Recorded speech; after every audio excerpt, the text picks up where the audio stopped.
everybody in Luqman Nation. This is Jacquie Luqman, one half of Luqman Nation, and welcome to a very special edition of Live and Coffee Current Events and Politics in Luqman Nation. We are earlier than our normal broadcast. Yes, we will have our regular 7 o'clock broadcast this afternoon, but I have been planning this for, I don't know, a few months, just to have a chat with my good friend across the pond, and then coronavirus happened. And then other things just kind of spiraled out of control. And I'm really, really glad that my beloved friend, Liane Moonraven, a filmmaker, doctoral student, expat over in the UK. Are you an expat? Not yet. Okay. I'm definitely working on that. On the way to becoming an expat over there in the UK, and my beloved friend is joining me today. We are going to talk about coronavirus in the US, in the UK, our experiences with it, personal experiences with it, and a few other observations that we have. So, Liane, thank you so much for joining me, hon. I am so excited to be here with you. This actually has been in the works for years for us to sit down and get together live in an interview. Yeah. My dear friend, thank you for having me with you. I know, and it's like I mean, just aside from the fact that I miss you terribly. I know. I miss you too. And I mean, we try to connect virtually at least every other week. We try not to let 2 weeks go by without talking to each other face to face virtually. And that was before. It's about once a month we're averaging. Yeah, because that's so important now, isn't it? It's yeah, really important. Yeah, as things have progressed, as they have, yeah, life has taken a weird kind of anxiety filled turn. So you are in the United Kingdom. But first, because I said that you're a filmmaker, tell us about your filmmaking, how many films you have been involved with, and your latest project. Come on, rep your stuff, Liane. Moon Raven. Well, back in the Stone Ages, when I graduated from high school, I went to college and wanted to become a filmmaker, a film producer. And this was a time where there weren't very many, if any, black female filmmakers in the executive producer role. And my college professor told me basically I should just give up and change my major and go do something else. And being the impressionable young woman that I was at the time, I kind of bought into that guy who killed my dream, and I went off and quit school and did other things. But that love for film stayed in my blood, and I did theater and I did other acting projects, but film production was still really a big part of who I was. Including radio as well, and I had a career in radio, but I decided that at one point I wanted to get back to my first love, which was filmmaking, and I started writing scripts. And I connected with some people over here in the UK, and I produced my first film in 2016. That was prior to me even moving over here. And then when I came over here, just worked with so many people who were willing to work with me, and they welcomed me into their community, they welcomed me into the industry. And in 2018, I produced 5 films between February and November, and that's crazy. But last year, my latest project was a domestic violence film where the male was the victim. So it's in post-production right now, and I had an incredible cast and crew with me on that one, and that one should be ready for release. Now everything is slowed down, and so I'd hoped to have it released earlier this year, but at this point, there's no rush. And I think that's what this pandemic has taught us, that there is no rush. We need to slow down and really appreciate everything that's going on around us. Mm, good grief. So that's That. the filmmaking side of who I am. Hmm. And I'm really looking forward to the domestic violence film. What's it called? It's called Wilted, and it is from the male victim perspective, where the female is the abuser, which is something that we don't really talk about that often. So it was really important for me to. I was approached to write a script, and when I did, I really got into uh, exposing this side of domestic violence because it really does exist, and men don't come forward um, as often as women because of the whole machismo Mm. um, image. Men aren't supposed to display their emotions, that whole thing, and just to um, get with a wonderful cast. Ben Grierson and Katie Chapman played the leads, and then I had a great supporting cast as well. And then my DOP Tim Jolly, who is the wonderful eye behind all of it. And then the editor Tim Meakin. I don't want to forget anybody, but there were so many people. My co-producer Ollie Humphreys. Just great people who were behind me, the crew, from the gaffers all the way to the focus puller to everybody that was involved. Thank you so much, Sarah Prince and uh, Finn Thomas and so many, just everybody. So if I'm sorry if I forgot your name, but I have not forgot you in my heart. Thank you for helping me produce a wonderful project. And then that's, like you said, the filmmaker side of you, but you're also pursuing an advanced degree. Tell us about that. Because that is The real me. incredible. No, that's not the. Because all of this is the real you, but I think this is interesting that you tackle these complex societal issues in different ways in your life. Doctoral degree. What are you pursuing your doctoral degree in? Well, I am a sociologist by trade. I was an adjunct professor in the United States for sociology for almost 8 years. And then I come here to work on my PhD in sociology, and I'm doing a comparative study of the experiences of racism among Black women in the UK and in America, and the trauma associated with repeated long-term exposure to racism. Mm. So that's why I'm here. Wink, wink. I mean, That's what's on my visa. girl, don't be telling all. I know. We can't give up all the secrets, right? But look, that's I think a perfect segue into the topic of the day and what's it been like in the UK um, amid the coronavirus pandemic. But before I get into that, I have to tell you that our beloved Keir Hardy is on.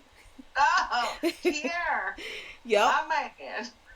And let's see, Bruce Giebert, Chanel Pittman, Michelle Novello, other folks are on. Thanks y'all for Hi, joining everybody. us. Tresido Umbra. So yeah, thanks y'all for joining. I really Hi, had to make sure everybody. that you knew that Kier was on Here, because my yeah, boy. My yeah. man. So yeah, what's it been like in the UK It's an amid eye-opening coronavirus? experience. Because like we heard uh, Boris Johnson, who is uh, Trump tea and crumpets Trump, I guess. Yes. Um, B-Tech, a knockoff version. Yeah. um, you know, talk about herd immunity and not locking down the country, and I hate that term lockdown because that's not what is going on here in the United States, and it's not what's going on in the UK. Nothing is really locked down. That's not accurate. But what's it been like in the UK? And I think you just made a really valid point because this is also a psychological game, what's going on. And um, first of all, I'd like to say that um, because we speak English and we were colonized by the British, I am in a foreign country. I just want people to recognize that. I am in a foreign country. When I first came here, I had to learn how to count the money. I live in the West Midlands, closer to Birmingham than London. because when you say UK, most people think London, but Right. I live near Birmingham, which is in the West Midlands. So just understanding the accent was a culture shock to me. And then being 5,000 miles away from home, and I'm here with my teenage daughter. So all of that, and then I had to learn the education system and what was expected of me as a student as well. So it was a big transition period. I have to say that I love living here. Absolutely love it. The cost of living is a lot lower, and there's still a sense of community that I don't necessarily feel in America. There's a sense of people, and I think it comes from people here.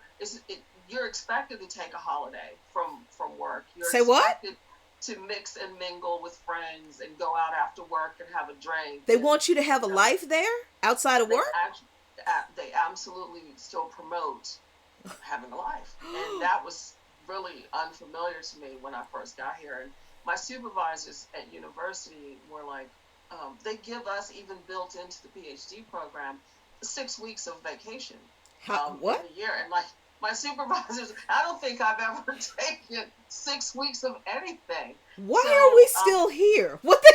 yeah, exactly. So they have to remind me to take a break, when I feel a little overwhelmed or whatever. And they're very nurturing in that way. Um, there are some cultural differences. The food is different. um, I mean, I immediately lost 15 pounds. Like within the first month I was here, I lost weight. Um, So so different, like not great. Well, no, the food is very different.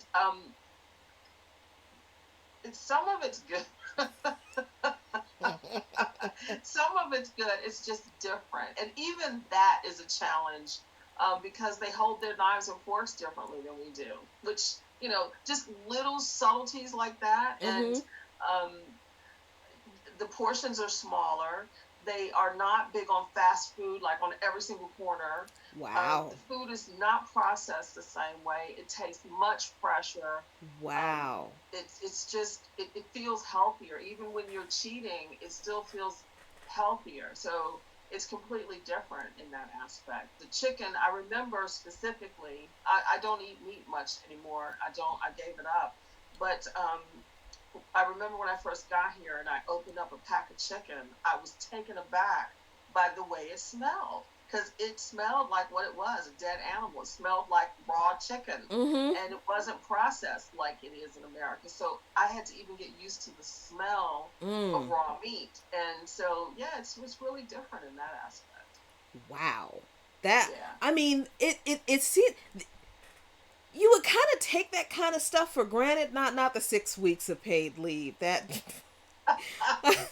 Right. I'm just, I'm mad. I'm just legit mad right now because this is It's just. crazy. It's really crazy. And let me tell you something. Because England is in Europe, our first European vacation, when we were here, we went to the Netherlands, and the airline ticket was £20 round trip. I mean, that's That's like $27 yeah. Oh my god. round Oh trip.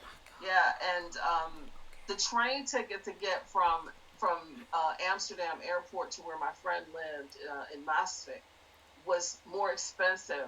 The train ticket was more expensive than the airline flight.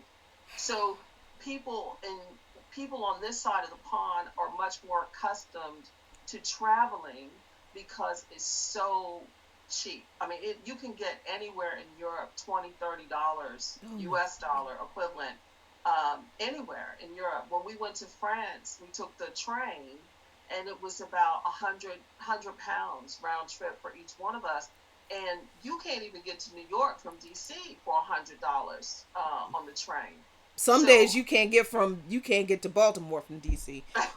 exactly. So travel, and I think that's why people on this side don't understand why Americans are so untraveled, why they don't travel as much, is because we can't afford it. And where we can afford to travel is usually within driving distance. Right. So where England is very small, um, America's so vast, they don't really comprehend how we pack up a car or an RV and just set out, and that's how we travel. But yeah, girl, you can get to Spain for like $20, especially now.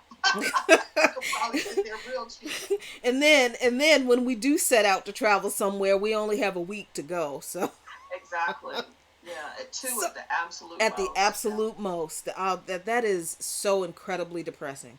But Yeah. okay, so Kier said don't ask about the bread ties, so I'm not going to ask about the bread ties. Oh, you must not have seen that the Facebook post I made. Okay, so my most challenging moment here in England has been I've been here 3 years in July. It will be 3 years, and the most challenging thing I've had to overcome is not driving on the wrong side of the road or the wrong side of the car.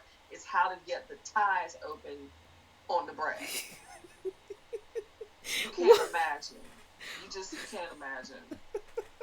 It will weaken the strongest of men, I will tell you. Well, It will test reduce your a grown man to resolve. tears trying to open the damn bread. And all you wanted was a sandwich. I just wanted a slice of bread, that's it. Girl, it's horrible. And if I had thought about it, maybe you could take us to a commercial. I'll come back and show you the bread time. Oh, okay, all right. It is that serious. Before we get into this very serious topic of what it's been like for you under coronavirus, yeah, let's take a break and show us the bread tie, because Okay, this girl, is just fascinating for me. We'll be right back.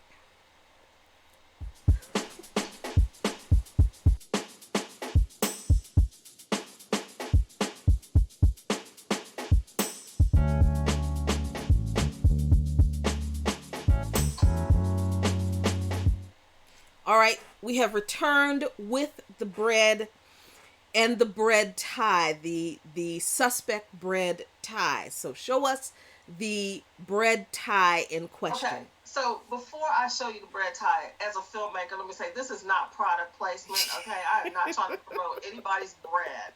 Okay, but this here is the bread tie. You see that? Uh-huh. They put this little piece of plastic stuff around the bread, and you're supposed to figure out how to open it. Now, see, it's been open, so it's a little bit easier. But normally, when you first get it, these two pieces are the same length. Uh-huh. Can you see that? It's just a piece of paper. Okay. But when you first get it, it's like taking a piece of Scotch tape. I can't believe I'm demonstrating bread ties on your show. I love when you it. first get it, and then to put it back, Jackie, look, you're supposed to put it this way, and then it tight, and then, but, but look, then they put it like to the end there, right there, and there's no way to open it. There's just no way to open it. There's no way. I always end up having to cut it. So this is the bread. And that's why whenever I open bread for the first time and take out the first like 3 or 4 slices, I just tie the top of the plastic bag to. Okay, but see, I'm trying to be British. I'm trying to assimilate. I'm trying to adapt. Okay. Okay, so I'm all worked up. Just no, you are mad about that I'm damn just bread. mad. It's the little thing. I do love every once in a while I actually do remember the conversation we had about the British words for things. Oh, girl. Like the difference between a sweater and a jumper. Takes years of practice. Yeah, that kind of stuff. I don't even understand why they call it a jumper. I don't. Just it but goes I say it now. on the top of you. How are you jumping? What's jumping? I mean, what? aside from me, but I'm telling you, my dialect has completely changed. I'm down with the best of them. And I remember my poor daughter when we first moved here. We have I live in a flat, so you have to buzz the flat number. You pick up the phone and you buzz the person in.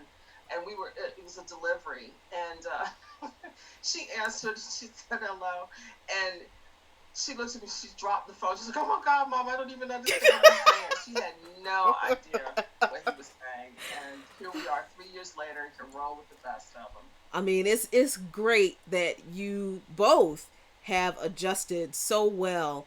Especially your daughter has adjusted so well, because that can be a hard transition for Well, kids. I let me don't care say how that old they are.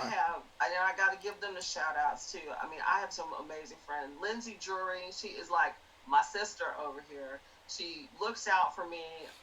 We look out for each other. Mm-hmm. She's such a good friend to me. And the guys down at the Newhall Arms Pub, Jay and Matt B, these are guys that have welcomed me into the community. I can walk around here because I think I'm like the only black person here in County, but I can walk around and people have been so kind to me and they welcome me into the community, and I'm really one of them, and I don't say that lightly. They have just accepted me and make me feel really at home. So this is home. I mean, it's home. That's really So wonderful. yeah, just great people, really honestly great people that really treat me like I'm one of them. That is really wonderful, especially as the whole world is going through this coronavirus pandemic. What's it been like there since the pandemic has spread into the UK? Excuse me. And what's your experience been like? Not just with the social measures that have been implemented by the government, but your personal experiences too. I was very upset with Boris Johnson, the way he was handling the coronavirus, because as a sociologist, I study patterns. That's my specialty, is studying societal patterns. And as I saw this unfolding in China, um, I was taking my cues from what they were doing and what they weren't doing. And so I started supplying the house when I saw what was happening in China. And the thing about the social sciences, I find that people don't necessarily take what you say at face value. They don't, I don't want to use the word respect, but they don't necessarily appreciate the fact that we are learned scholars as well, Mm. and we do understand certain histories, certain societal patterns. And so what I was finding was even people closest to me in my inner circle were saying, "Oh, you're overreacting. Oh, you're being paranoid. You're being negative." I hate that word, Oh yeah. because there's a difference between being real and being negative. Mm-hmm. And even the people closest to me were saying, you just. I even had one person say to me, "Oh, you're the only person I know that's taking it like this." And he was British, as a matter of fact, he's British. And so I found that to be very frustrating. But I didn't care because I am who I am. I just kept on going to the store and stocking up on stuff. And guess what? I got toilet paper. Okay. So I thought that he was dragging his feet. And so I pulled my child out of school, what turned out to be a week before he finally shut the schools, Yeah. because she didn't fully understand. And she and I get along so well, but even she was a little bit rebellious in that she didn't understand why I was reacting. I'm like, because it's coming, Mm-hmm. okay? It's Mm-hmm. coming. You don't understand. It's coming. And so I pulled her out of school about a week before the school shut down. And this whole thing about herd immunity, I'm like, what? It just was very aggravating, and so in my mind, in my house, I took things in under my own control and set my own rules. And I said I didn't care what the school said. I didn't care. I told my supervisors that I was not going to be back on campus. I told them uh, I was in the middle of teaching a learning set, and I said I won't be there for the last one. We are going into lockdown now. So we're actually on day 50, I think, which is about a week or so before everybody else. Right. But again, Lindsay and we got together, and what she didn't get, I got, and what I got, I had for her. And Mm-hmm. we really planned this together, she and I. And then my other friend there in America, Nicole, she we made sure that we stayed in constant contact. And so, literally, the three of us planned our isolation, our quarantine. And I think acting in those really early days saved me a lot of grief, a lot of problems. Yeah. I got the masks, I got the materials to make the hand sanitizer, I got the toilet paper. I mean, pretty much everything that we would need. I Mm. went into straight survival mode. Mm. I mean, and here in the U.S., as and I will be perfectly honest. I saw what was going on in China, and I thought, okay, that's bad, but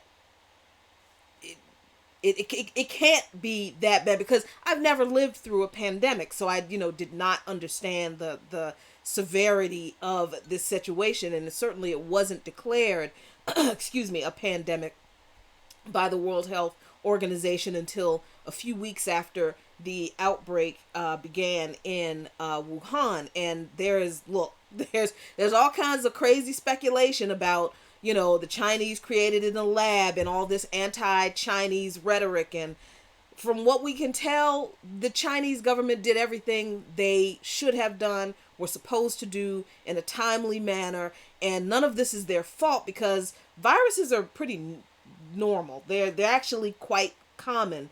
But because of the way human beings are, quite honestly, raping the earth, there's no better way to describe it. That's true. We That's are true. kicking up a bunch of more shit than we realize. The permafrost is melting. We're waking up viruses that have been frozen in the permafrost for millennia. And we have no Well, idea what they are. We are cutting down rainforests at alarming rates. And we are releasing pathogens that we have no idea what they are. So, I mean, this is not like a surprise. It shouldn't be a surprise. I'll be the first to admit that I didn't understand the severity of this when I saw what was going on in China. Only because I do remember SARS and I remember MERS, and I remember Ebola, and there was some fear behind that, but even that was contained. So, I'll be the first to admit, with my still kind of Americanized outlook on things that I still have to struggle with myself, that I was like, okay, this is not going to be a big deal. And then when I realized, no, wait, this is a big deal after talking to a few of my friends on Facebook who were seeing me say things that were like, no, Jackie, you don't understand. This is serious. And you and your husband need to make sure you have this. And I remember saying to one of those people, oh my gosh, it can't be that much more serious. I mean, the flu kills, 60,000 people a year, between 30 and 60,000 people in this country a year. And, thank God they were graceful with me and educating me on um, why that was such a false comparison and why that was so wrong. And now, of course, the science has come out and people are disputing the science, and that's fine. But 60,000, and I think the count in the United States as of today is 67,000 people have died from COVID-19. And that is more people have died in the United States from COVID-19 than American soldiers who died in all of the 10-year Vietnam War. yeah. Now that's not counting all of the Vietnamese and Cambodian people, the hundreds of thousands of Vietnamese and Cambodians that the United States and other military forces slaughtered in Vietnam and Cambodia during the Vietnam War. We're just talking about U.S. soldiers. I think it was 58,000 U.S. soldiers who were killed over 10 years in Vietnam. The flu season, for if people aren't clear, and I had to get clear on this myself, the flu season in this country lasts somewhere between 7 to 8 months, 6 maybe 8 months in bad years, sometimes 9 months. So we're talking about 30 to 60,000 people dying over between a 7 to 9 month period of time. And see, that's the difference. Yes, Yeah, exactly. yeah. So It's we're spread talking out about, over a long period of yeah, time. this We're talking virus, about what, 2 months, 3 months here? two and Two a half months. months, Yep. 2.5 months Mhm. since what, the second week of March. Yeah. So this is a very serious thing now for I'm gonna me. tell you something, Jackie. The one thing that sparked me into action Mm-hmm. was when I saw those forklifts Mm-hmm. pull across the road in Wuhan with the dirt and wall that city off. And I was like, Wow. oh, that's when the light bulb came on for me. And I'm like, no, I'm Yeah. not playing with it because we are a global society. Mm-hmm. And I knew that there were people who had gotten on airplanes. And let me tell you, let's get real about it. I read The Stand when it first came out I years ago. Where is it? And that was Stephen King's scariest book to me because I always felt, even back in the 80s when he wrote that, Mm-hmm. I thought, this could really happen. Yeah, That I book was. scared me to death. Uh And huh. so when I saw when they walled off Wuhan, Mm-hmm. and I thought about all the people that were Oh. on the airplanes and the airports and all that kind of stuff, I was like, oh no, it's time to get really serious. Yep. What you looking for? To stand? You know it. You know it. Yes. That book was This. absolutely terrifying. I mean, I know all of my my black revolutionary friends are gonna have words with me because I have Stephen King books. Yeah, he's got some serious issues with some racist tropes in some of his characters because he's a white dude from New England. So I mean, He that's tried though. See, he he did try. did. But listen, I read this book about probably once every other year because it is that good. It is an Yeah, incredible story. It's very well written, but it is honestly one of the most frightening it really is. stories he's written because it is about something that we can all relate to happening to all of us, and that is a flu-like virus. Yeah.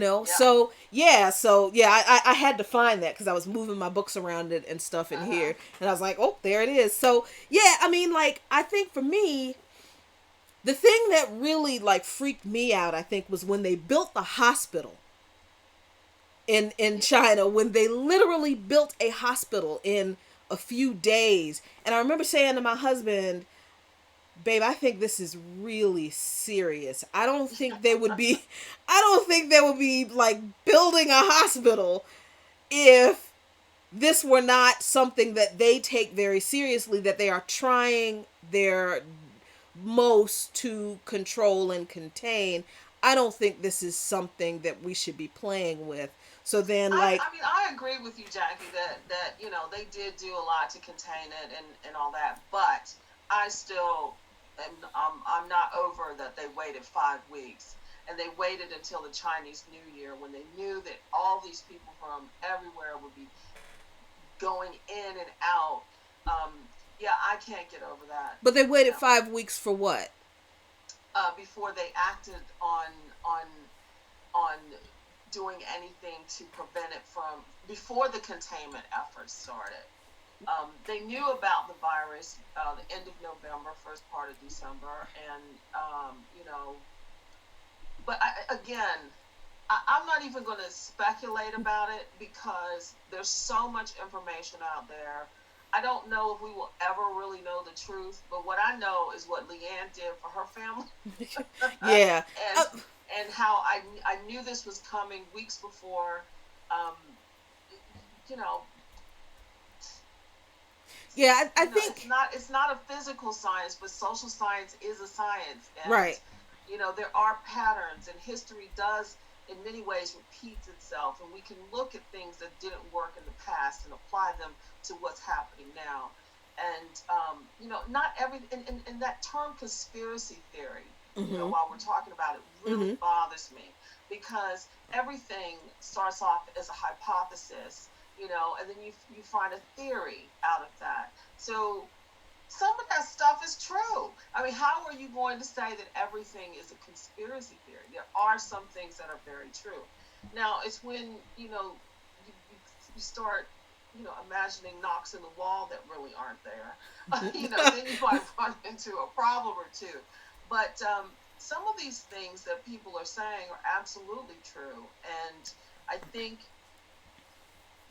I think we are a society that lives most of its life in denial and cognitive dissonance and all of that. And if it's not within our own personal agendas, we don't want to hear any outside influences. We don't want our perfect little bubble or ideology of how the world operates Mm-hmm. to disrupt our comfort zones. Right. But just because you don't agree with it doesn't mean that it's not true. Or just because you've not heard of something doesn't mean it doesn't exist. Yeah. And I think that that's a lot of the problem. But Yeah, and I think Western media also has played into a lot of this anti-Chinese rhetoric too, because I mean, from what we know, um, Chinese authorities in Wuhan knew that there was an outbreak of what they thought initially was pneumonia, because that's what it looked like at in November at this one seafood market, or what they thought it originated from this seafood market in this town. They weren't sure. And so they saw that, people were getting sick. They posted a notice on the public health authority website, warning people in the region, look, there's an outbreak of pneumonia. We know that people have gotten ill. We're investigating. We're not, as far as we know, it's just pneumonia. A couple of weeks later, after they investigate, then they find out this isn't pneumonia. And it was at that, in between that 2-week period, that they investigated, thinking that they were investigating a pneumonia outbreak. And they find out this pathogen is not pneumonia. They notify the World Health Organization. The World Health Organization says, "Okay, fine. We'll help you investigate." They trace the genome, whatever they how they do that. They give the genome to the World Health Organization, and then they realize, wait a minute, this is a new coronavirus. It's something we've never seen before, but they still don't know what it does, how it works, and at this point, it's like a month later. So I mean, and this is not to say that the Chinese government is not shady, because like I say this all the time. Like independent journalist I.F. Stone says, all governments lie. They all do, without fail. Every single one. I I'm hesitant to believe much of what the United States government says about who they determine is their enemy at the moment, especially when I know they're doing that to deflect responsibility from this government from whatever they're not doing. And we both know that the government in the UK and the government in the United States, they knew when the World Health Organization knew in November, when the Chinese government told them this is a new coronavirus, and before it was declared a pandemic. But all of these governments knew when the World Health Organization knew this is a new coronavirus, and we think this is going to be a serious problem. And what did either government do? Nothing. right, exactly. Nothing. No, I agree with that. Yeah, It's so all of them. They're yeah, all trash. yeah, All of them. all trash. So then when things really started to, and by then, people had already traveled in and out of the region and gone, hopped on planes and trains and gone all over the place. The Chinese government probably moved once they realized this had happened, or once they realized that this was a novel coronavirus, it's a new coronavirus. I'm going to say, okay, they probably could have taken some more aggressive measures, I don't know, to have tracked down people. I'm not sure what those measures would have been, though, because when they did realize, no, people are getting sick and this is more widespread than we realized, then they literally locked down Wuhan and the neighboring regions, But then it was the Western media saying about them, oh my God, look at the authoritarian measures that they're taking. And, they're locking people in their homes. And then we come to find out those were extremely rare cases of people who were continually like violating quarantine orders and threatening to spread the virus even more. But at the same time, Western media, the United States media and the UK media in the UK, are demonizing China for, authoritarian lockdowns and, restricting travel and closing the borders. Our governments were doing nothing. But they had both received, and this was by this time, now we're talking about January, right? Now we're talking about January when the World Health Organization has declared this an epidemic. And just before they've declared it a pandemic, I think. But both of our governments, our country's governments, had received intelligence briefings from the World Health Organization, and their own intelligence communities know that this is going to be a serious problem for both of our countries. So what happened in the UK in response to that? What happened in the UK as a response to the all the information that the UK government received about this virus coming? Boris Johnson, he missed about 5 meetings with whoever his committee was. He didn't even go to the meetings. No, he didn't go to the meetings. He was going through a divorce at the time, and he had taken time off. So by the time he got involved, it was much later, and I remember him really tuning into it. He openly spoke out against containment.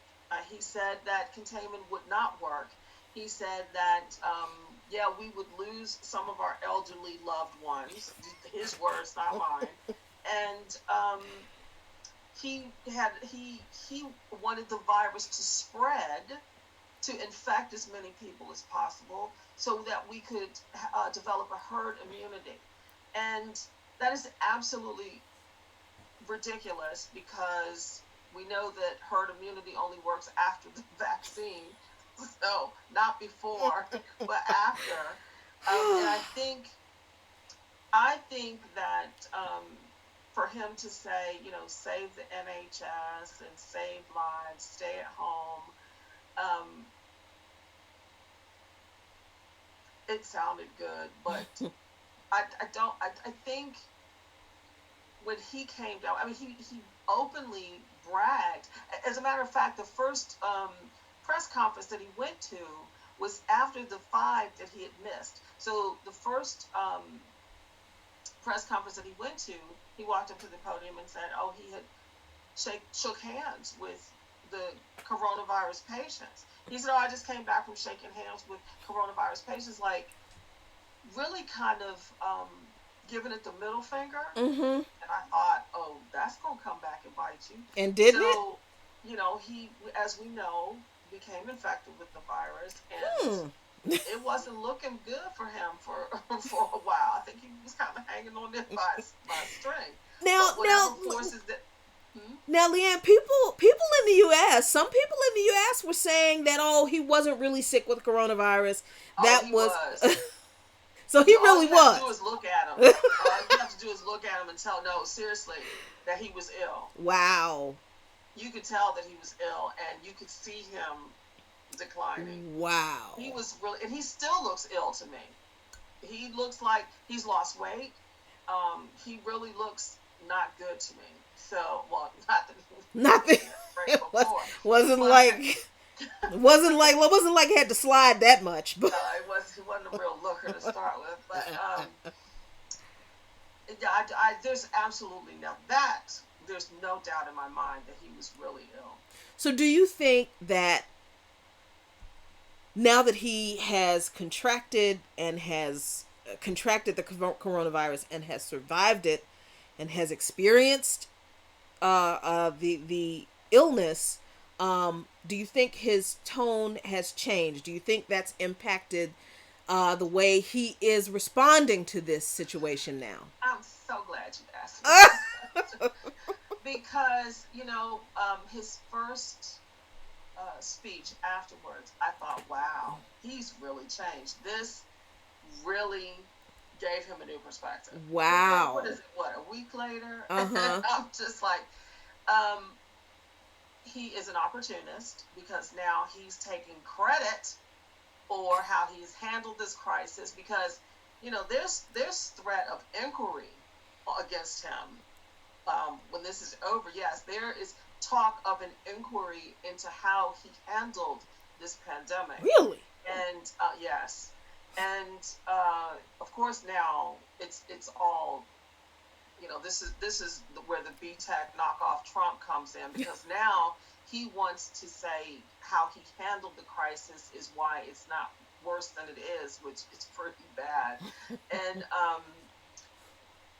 so no, I thought that maybe there was a lesson in that for him, but I think when it's all said and done, because here in the UK, and I don't know how this works, but businesses are starting to open even though the lockdown hasn't expired. And what I see is the businesses are putting the pressure on the government, and the government is turning a blind eye because I believe it was KFC first who said they were going to give a trial. This is what kills me, literally kills me, is that they're going to open KFC's some of their stores as a trial. And now Greg's, which is, I don't know what the equivalent of Greg's would be in America, but um, it'll come to me in a minute because I can see it in my mind. I just can't think of it. Maybe like a Panera Bread or something like Okay. that. Mm-hmm. Um, Greg's is going to open some of its stores, and now all of a sudden, a lot of these companies now, oh, we're going to open up some stores as a trial. Okay, a trial for what? What are they trialing, Jackie? Are they trialing? Let's open our doors and see how many people get sick. And the guy who owns all of the chain pubs, the Weatherspoons here, he's talking about he wants to open his pubs back up. And I'm like, but the government hasn't said it's okay. So I don't understand how they're even able to do that. Hmm. So what I see is again that capitalism is pushing the boundaries of morality. Actually, that's what it boils down to. Is Wow. capitalism is pushing the boundaries of morality. So instead of doing what's right, you're going to do. People need to work. Don't get me wrong. Mm-hmm. People need to work. People need to make a living, but the rent's not going to get paid if you're dead either, is it? Right. And let's remember that, we talk about all the time here, in the few minutes that we have left, we talk about all the time here in Luqman Nation about how countries that Western governments demonize as, socialist dictatorships and authoritarian, like China, like Venezuela, like Cuba, um, in the midst of their lockdowns, in the midst of their quarantining their countries, they provided their citizens with resources to allow them to be able to live through the quarantine. So people didn't have to worry about, I don't have a job, so I can't eat. Because No, the exactly. government provided, made sure they had food. People didn't have to Exactly. worry And I about. understand that people need to eat and people need to work, and it's very important to get the economy back, but you're not going to have a population if you open Exactly. because the second wave, and listen, you're hearing it from me today, the second wave is coming, people, Mm, and it's going to be even worse than this one. yeah. This is not when things go back to normal. Our perception of normal has to change Mm, because normal has changed, yeah. and it's not going to be the same as it was. It may be years before we can go back to socializing the way that we did before. But before we go, I do want to say a shout out to Guy McPherson, Dr. Guy McPherson. I interviewed him on my podcast. He is a climate expert. He is um, not a climatologist, but maybe that's the name of it. I'm sorry, Guy, if I messed that up. But he says you were talking about the prehistoric The diseases permafrost being and the exposed. mm-hmm. Yeah, there's another element to all of this. climate change. Yes. And the reason why this is important is because everybody's so excited that things are turning back to normal as far as the animals are out and there's no pollution and all that. However, this is going to have a negative impact on the climate, because what's happening is, as these factories are shutting down, the aerosols that keep the buffer up there in the atmosphere are starting to fall too quickly. Oh. And if they fall too fast, if it's shut down too fast, then those aerosols fall out, and they actually accelerates the climate change and then the warming up of the planet. So we found a lot of stuff going on. Yeah. And it's not about haircuts. It's not about that. Yeah. It is about right now literally saving our lives. And these people who are pushing to open the lockdown before it's time are going to have a world of hurt in another couple of months. It's going to be really, really, really bad. Yeah. So do your thing. Take care of yourself. Tell your people you love them. Skype with them, call them, do whatever, and get your toilet paper. Get your toilet paper. So, real quick, you were really sick for a few weeks. Now, I was very sick. It wasn't COVID-19 though. It wasn't COVID-19, and I can say that for me, one of my family members was sick with COVID-19. They went to the hospital, released from the hospital. They're just coming out of their quarantine. And another family member who had to pick them up from the hospital took them to the hospital and picked them up from the hospital. They're just coming out of their quarantine now.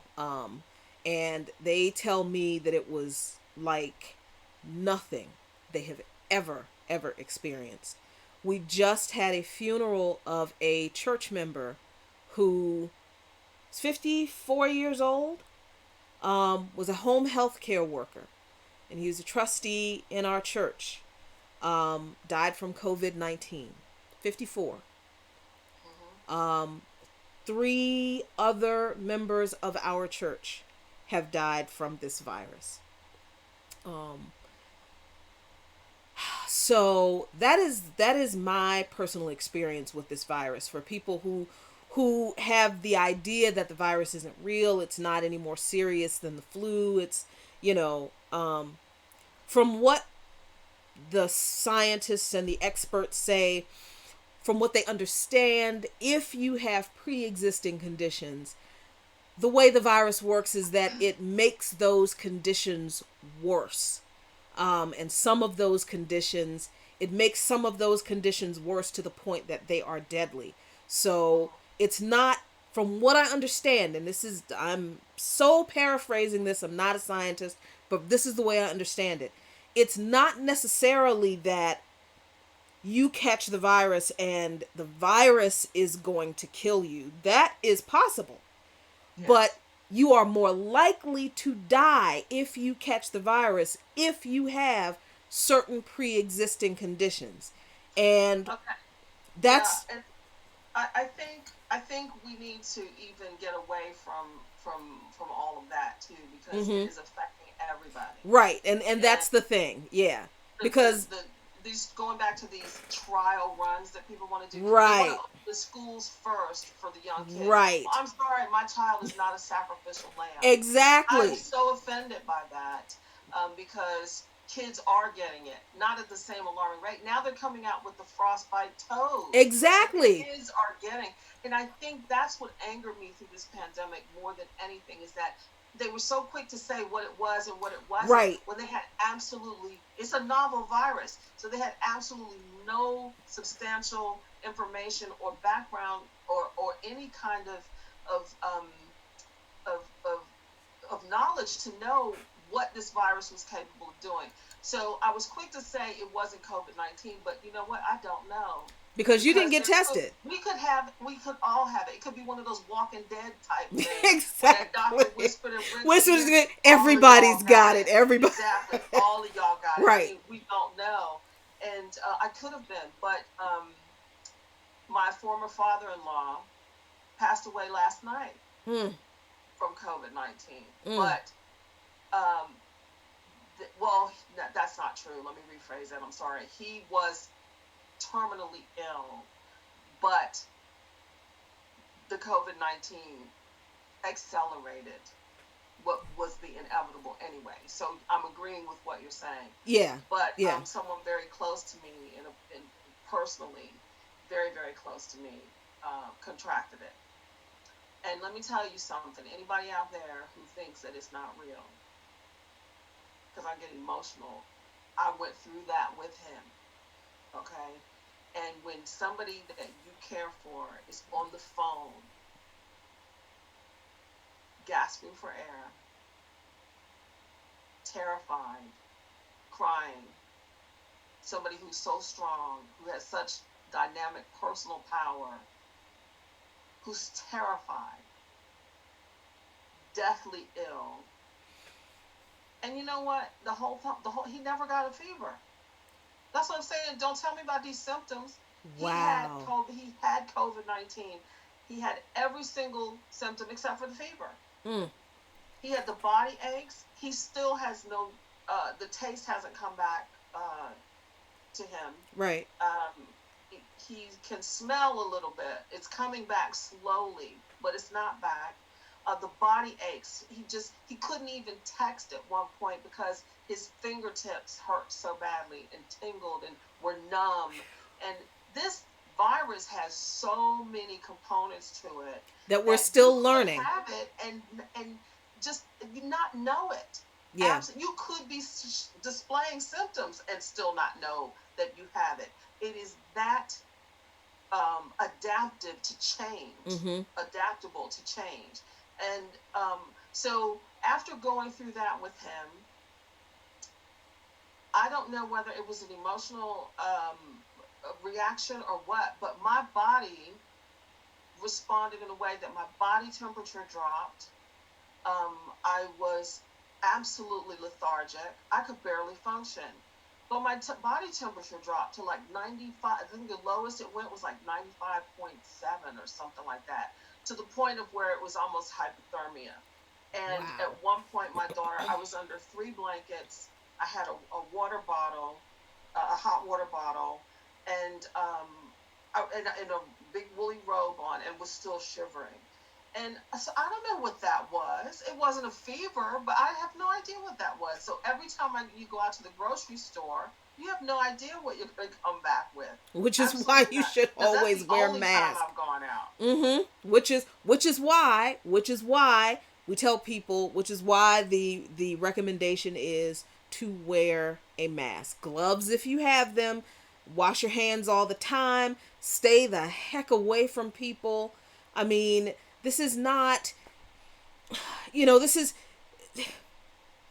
in some ways, this is this pandemic is exposing all of the ways that global society and the societies of these developed nations have failed so many people, working people, poor people, black people, certainly native people, Latinos, all of the inequalities, because the reason certain groups of people are dying disproportionately from this virus and contracting it disproportionately are those inequalities. Because in this country, 40% poverty rate among African Americans, we don't have jobs, most of us, where we can work from home. So we have And to go to right, work. there's service jobs. But Jackie, I Exactly. just saw something the other day that said all the people that have died in St. Louis from COVID All of 19 them are were black. black. Every single Every death is black. single one black.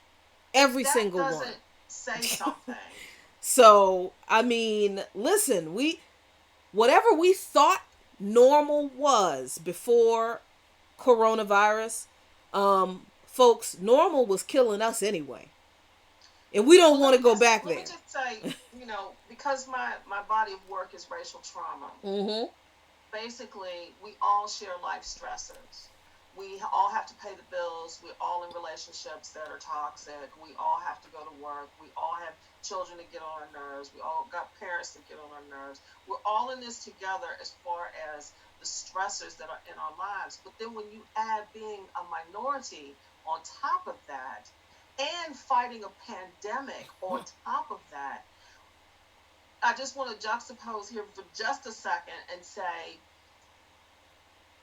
while we're focusing on the physical health right now, which is what we need to be doing because we need to get through this pandemic, the mental health crisis backlash that's waiting for us Oh my is God. going to be equally, if not more, catastrophic than this physical pandemic because the trauma, Mm-hmm. the paranoia, the PTSD, the anger, the depression, the anxiety, all of that is waiting for us in a nice, big, fuzzy ball.